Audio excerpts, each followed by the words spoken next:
बिस्मिल्लाहिर्रहमानिर्रहीम। अस्सलाम वालेकुम। हमने सोशलिज्म का लफ्ज़ काफ़ी ज़्यादा सुना हुआ है। आज हम सोशलिज्म के बारे में जानेंगे कि सोशलिज्म क्या है, इसके ऑब्जेक्टिव्स क्या है, फीचर्स, एडवांटेजेस, डिसएडवांटेजेस, आखिर में हम इसका कंक्लूजन निकालेंगे। तो अब आते हैं सोशलिज्म की तरफ। हम ये कह सकते हैं कि सोशलिज्म एक ऐसा पॉलिटिकल और इकोनॉमिकल सिस्टम होता है जहाँ पे मीन ऑफ प्रोडक्शन यानी जितना वेल्थ है, लैंड है, लेबर है, फैक्ट्रियां है या ट्रांसपोर्ट है, जितनी भी चीजें हैं, वेल्थ है, तो वो प्राइवेट ओनरशिप के पास नहीं होगी कि किसी एक खास बंदे के पास नहीं होगी, बल्कि वो कलेक्टिवली ओन होगा, सोसाइटी के पास होगी। जो पूरी कम्युनिटी होगी वो उसको ओन करेंगी।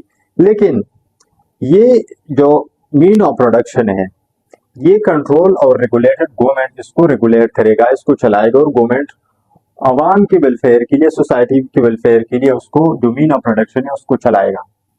सोशलिज्म में चंद लोगों के हाथों में सरमाया नहीं रहेगा, बल्कि सब कम्युनिटी का, सोसाइटी का उस पर हक होगा। इसके जो मेन ऑब्जेक्टिव है वो ये है कि इक्वलिटी होगी, मतलब जो मीन ऑफ प्रोडक्शन है इसका इक्वल डिस्ट्रीब्यूशन होगा सारे सोसाइटी में। अब जो मीन ऑफ प्रोडक्शन का डिस्ट्रीब्यूशन है, वेल्थ का डिस्ट्रीब्यूशन है, ये इक्वल होगा, सब बराबर होंगे। अब ये जो मिलेगा ये उनकी एबिलिटी, उनकी वर्क के मुताबिक उनको मिलेगा। जितना जो काबिल होगा, जितना काम करेगा, उतना ही उसको मिलेगा। इसमें इक्वल अपॉर्चुनिटी सबको मिलेंगे, सब एक वेलफेयर स्टेट के तौर पर ये काम करेगा। ये जो सिस्टम है, मतलब आवाम को वहाँ पे फ्री एजुकेशन, फ्री हेल्थ, इन चीज़ों की सहूलियात मिलेगी। सोशल जस्टिस होगा माशरे में। अगेंस्ट कैपिटलिज्म, मतलब ये है, ये जो सोशलिज्म सिस्टम है ये कैपिटलिज्म के खिलाफ है। मतलब कि चंद लोगों के हाथों में जो इकोनॉमी है, इकोनॉमिक है, वो नहीं रहेगा, बल्कि सब का सब उस पे हक होगा जो मीन ऑफ प्रोडक्शन है। अब आते इसकी हिस्ट्री की तरफ। अगर हम हिस्ट्री की तरफ आके देखें तो ग्रीक, प्लेटो से इसका स्टार्ट होता है, जहां से उन्होंने सोशलिज्म का कहीं ना कहीं से नाम लिया हुआ है। अब 18वीं सदी में सर थॉमस ने भी बात की थी, जो कार्ल मार्क्स थे, उन्होंने भी सोशलिज्म को इब्तिदाई मरहला करार दिया था कम्युनिज्म का, उन्होंने इस पे बात की थी।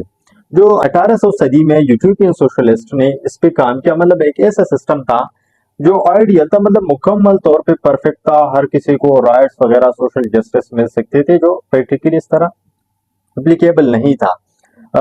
मार्क्स, करल मार्क्स ने इस पे काम किया, जो इब्तिदाई दौर था। अब 18वीं सेंचुरी में फ्रांस और यूरोप में इंडस्ट्रियल रिवॉल्यूशन आया था। तो ये जो सोशलिज्म का तहरीक था, ये जो स्टार्ट हुआ था, ये मजदूरों के लिए स्टार्ट हुआ था। मतलब मजदूरों के हुकूक मिलने चाहिए उनको, जो भी मीन ऑफ प्रोडक्शन है उन पे जो मेजॉरिटी लोग है, आम लोग है, उन आवाम का इस पे हक हो।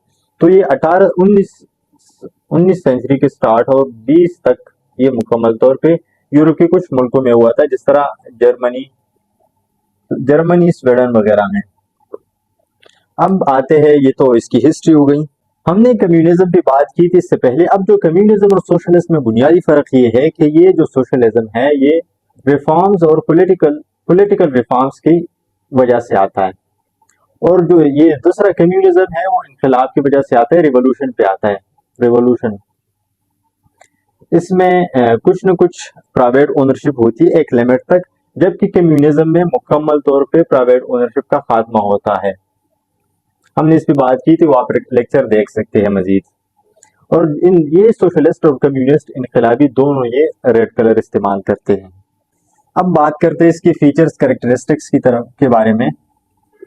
तो सबसे पहला ये है कि पब्लिक ओनरशिप होगा, मतलब जितना मीन ऑफ प्रोडक्शन है, वेल्थ है, वो पब्लिक कम्युनिटी के लिए होगा, सोसाइटी के पास होगा।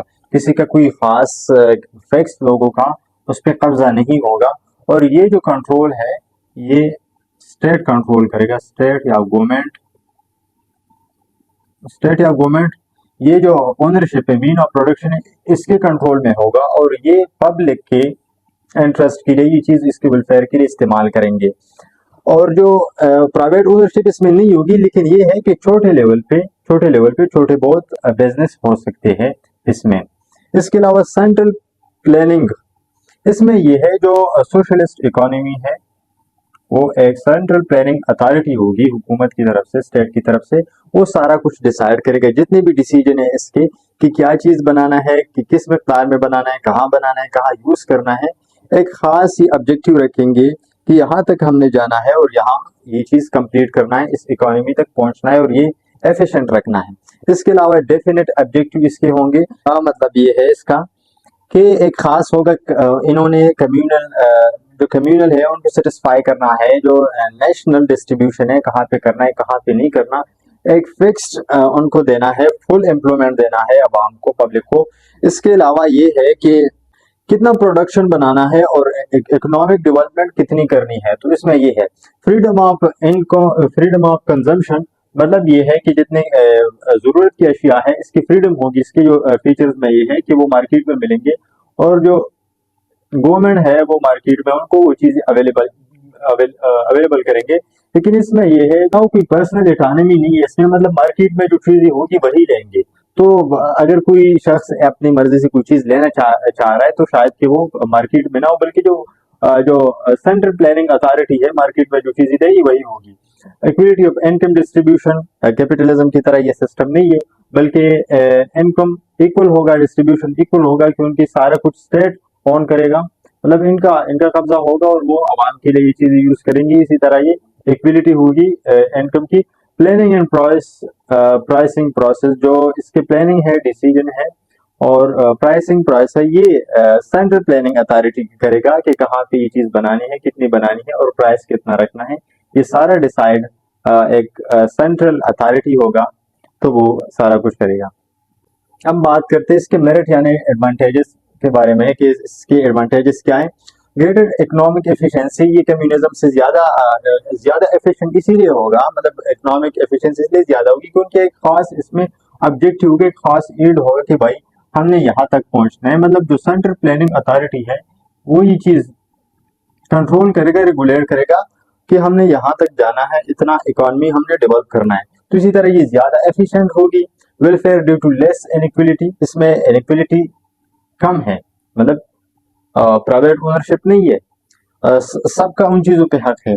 तो फिर ये है कि जब पब्लिक जो आवाम है वो स्टेट के लिए काम करेगी, जब स्टेट के लिए काम करेगी तो स्टेट उनकी वेलफेयर के लिए वो चीजें देंगे, मतलब मुफ्त की तालीम, सेहत वगैरह इस तरह की चीजें, और बाकी वेलफेयर की काम करेंगे, स्टेट करेगी। एब्सेंस ऑफ मोनोपोलिस्टिक प्रैक्टिस, मतलब जो मोनोपोलिस्टिक, मतलब जिस तरह हम कह सकते हैं कि कैपिटलिज्म में चंद लोग हैं वो एक चीज पे काबिज होते और एक चीज को कंट्रोल करते, वो सरमायादारी निजाम नहीं होगी, साम्राज्य निजाम नहीं होगा कि थोड़े लोग उसको कंट्रोल करें, बल्कि सबका उस पर कब्जा होगा, मतलब पूरे अवाम का। इसके अलावा एब्सेंस ऑफ इन्फ्लक्चुएशन, जो इंस्टेबिलिटी है इनकम का, इंस्टेबिलिटी है, इकोनॉमिक इंस्टेबिलिटी है, वो इसमें कम होगी।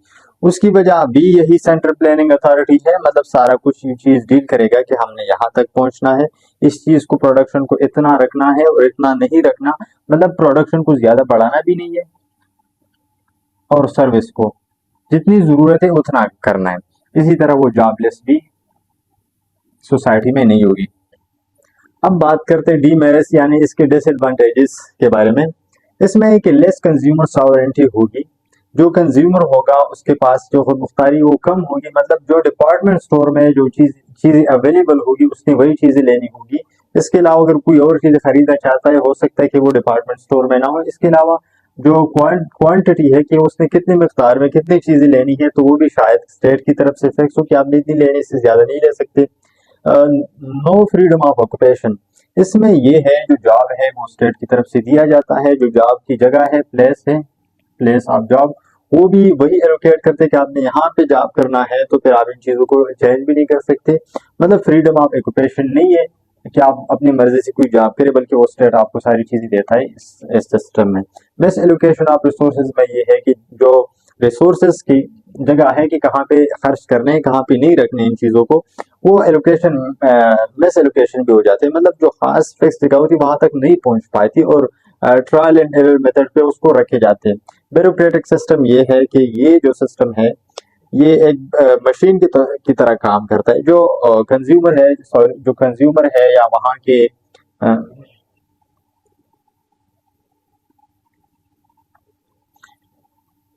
इसके अलावा ये एक ब्यूरोक्रेटिक सिस्टम के तौर पे काम करता है, मतलब जो जॉब्स होल्डर है जिन्होंने काम करना है वो अपने इंटरेस्ट से वो काम नहीं करेंगे। वहाँ पे जो मशीन की तरह काम करेंगे, जो हाई अथॉरिटी है, उनके ऊपर अफसर है, वो उनसे काम लेंगे कि ऐसा करना है वैसा करना है, मतलब वो प्रेशर और फियर से काम करेंगे। तो इस तरह ब्यूरोक्रेटिक सिस्टम है।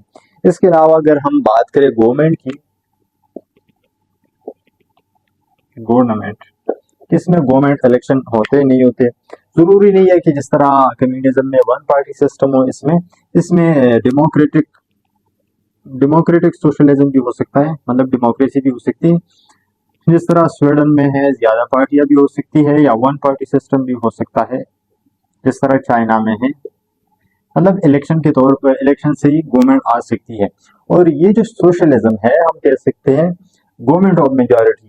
इसमें यह है कि जो सारे पब्लिक है, आम लोग हैं, लेबर क्लास वैसे नॉर्मली ज्यादा होता है, हुकूमत इनकी होगी, मीन ऑफ प्रोडक्शन इनका होगा, सबका होगा। तो इसी तरह हम कह सकते हैं ये डायरेक्टली है डेमोक्रेसी का, ये सोशलिज्म। तो इस तरह है।